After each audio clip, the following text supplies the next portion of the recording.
आशीष जी दिल्ली से। राधे राधे। राधे राधे गुरुदेव। महाराज जी, मन जड़ है या चेतन? अगर जड़ है तो हमारे उभय। कंट्रोल में क्यों नहीं है? उभय, उभय है। उभय माने दोनों तरफ है। वो चैतन्य में लगा तो इंद्रियाणाम मनश्शास्त्र स्वयं भगवान है, और जड़ में लगा तो जड़ में लगा हुआ गंदी गंदी चीजों को भोगता रहता है। ये उभय स्वरूप है, उभय रूप है मन। ना इसे आप पूरा जड़ कह सकते हैं और ना आप इसे पूरा चैतन्य कह सकते हैं। ये चैतन्य भी है और ये जड़ भी है। प्रकृति से युक्त होने के कारण जड़ है और परमात्मा स्वरूप होने के कारण ये चैतन्य है। इसी से परमात्मा का ज्ञान होता है, इसी से परमात्मा का ध्यान होता है, इसी से जगत के गंदे कार्य होते हैं। तो जड़ में लगने के कारण वो जड़ हो जाता है और चैतन्य में लगने के कारण चैतन्य हो जाता। वो उभय रूप है। उसे आप न जड़ कह सकते हैं न चैतन्य कह सकते हैं। वो जड़ चैतन्यमय है। केवल चैतन्य नहीं कह सकते और केवल जड़ नहीं कह सकते। और वश में करने के लिए साधना है, ऐसे थोड़ी वश में कर लोगे। उसके लिए साधना, साधना के द्वारा वश में होता है। अगर वश में ना होता तो कोई भगवत प्राप्ति कर ही नहीं सकता था। तो वश में तो किया जा सकता है, लेकिन कठिन है, कठिन है, असंभव नहीं है, कठिन है। अभ्यास करते रहो, खूब नाम जप करो, शास्त्रों का स्वाध्याय करो, पवित्र आहार करो, ब्रह्मचर्य से रहो, मन को अधीन कर लोगे। प्राण, मन और ब्रह्मचर्य तीनों का एक योग है। जो प्राण, ये प्राणवायु चल रही, ये जब स्थूल हो जाएगी तो मन चंचल हो जाएगा। मन चंचल, एकाग्रता रहित, स्थूल प्राण। अगर प्राण सूक्ष्म, अल्पाहार करने वाला, अल्पाहार करने वाला और निरंतर भगवत चिंतन करने वाला, ब्रह्मचारी व्रत में रहने वाला, तो मन को सहज में अधीन किया जा सकता है। मन सहज में अधीन हो जाएगा। अब गंदी बातें मोबाइल से देखो, गंदा भोजन पाओ, गंदे आचरण करो, मन को वश में करना चाहो, नहीं होने वाला है। पवित्र आचरण हो, पवित्र भोजन हो, पवित्र विचार तब आएंगे जब हमारा सब पवित्र। और पवित्र विचार कोई निषेध नहीं है। गलत विचारों से मन को हटाना है, गलत आचरणों से मन को हटाना है। तो नाम जप करो, पवित्र आहार करो, पवित्र विचार वाले बनो, पवित्र शास्त्रों का स्वाध्याय करो, कोई नशा न करो, मांस मछली मत खाओ, गंदे दृश्य मत देखो, गंदा आचरण मत करो, नाम जप करो, तब आकर के मन वश में। नाम जप के बिना पूरा जीवन अधूरा है। कोई भी कहीं भी हो, अगर नाम जप नहीं है तो सब बकवास है, पूरा जीवन बकवास है। नाम जप होना अत्यंत अनिवार्य है। करते हो नाम जप? तो काउंटर तो लिए नहीं माला, ले लो, वैसे करता हूँ। तो हमें लगता है शुरुआत में रखना चाहिए यार। शुरुआत में काउंटर ले लो, तो उससे संख्या में पता चलेगा कि आप कितना जपते हो, तो आपका मन और उसमें लगने लगेगा। ठीक है, थोड़ी देर कभी आसन में भी बैठा करो। बैठते हो, समय मिलता है आसन में बैठने? समय तो है, लेकिन बैठा ही जाता, दर्द हो जाता है पैरों में, दर्द हो जाता है। अभ्यास करो, अभ्यास करो, अभ्यास से हो जाता है। अभ्यास योग युक्त है ना। अभ्यास करो, थोड़ी देर बैठा करो, ठीक है।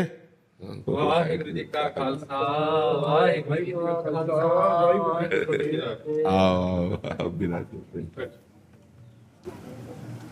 आपके लिए ये श्री गुरु अर्जन देव जी की वाणी है।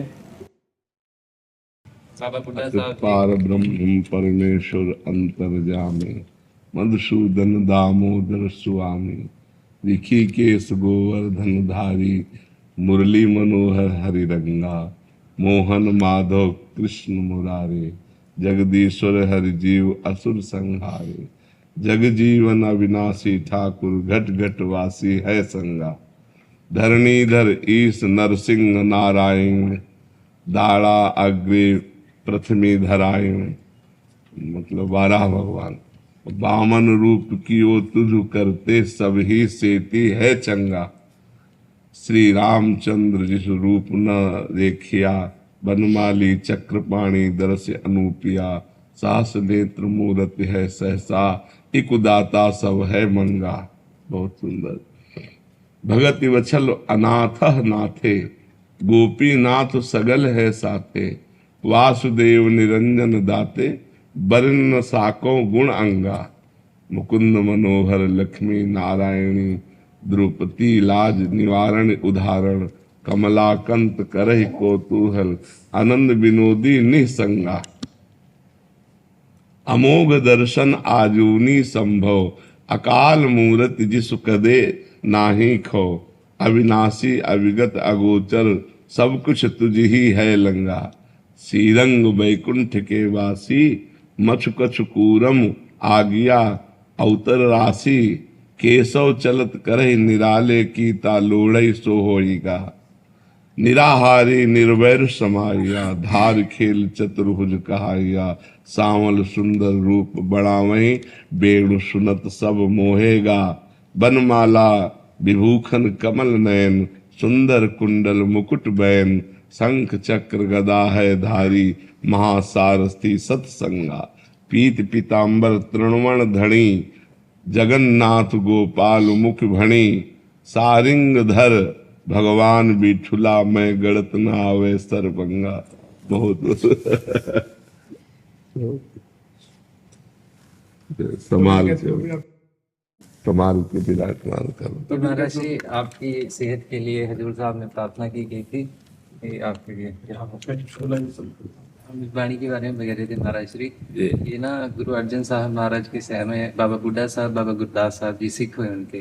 बाबा गुरदास जी जिनको गुरु घर का वेद व्यास कहा जाता है, तो उन्होंने सवाल किया था महाराज, विष्णु पुराण में विष्णु स्तोत्र, ब्रह्म पुराण में ब्रह्म स्तोत्र, शिव पुराण में शिव स्तोत्र और विष्णु जी के संसर नाम माला उच्चारण की थी।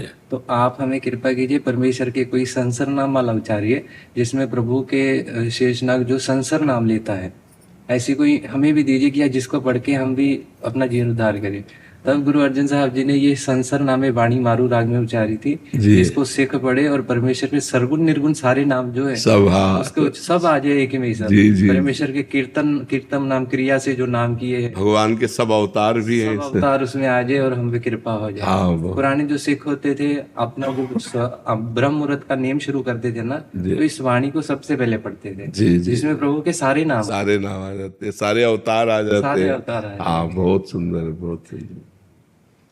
कपिल जी। राधे राधे। राधे राधे महाराज जी, आपके चरणों में कोटि कोटि प्रणाम।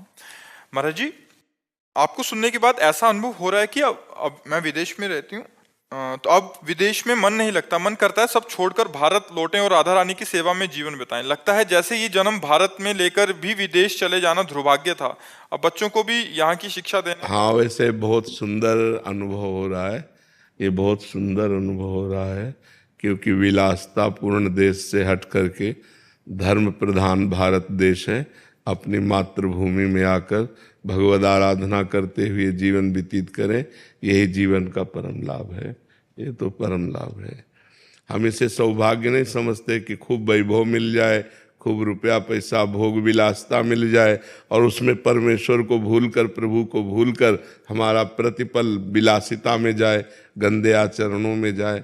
ये कोई सौभाग्य नहीं।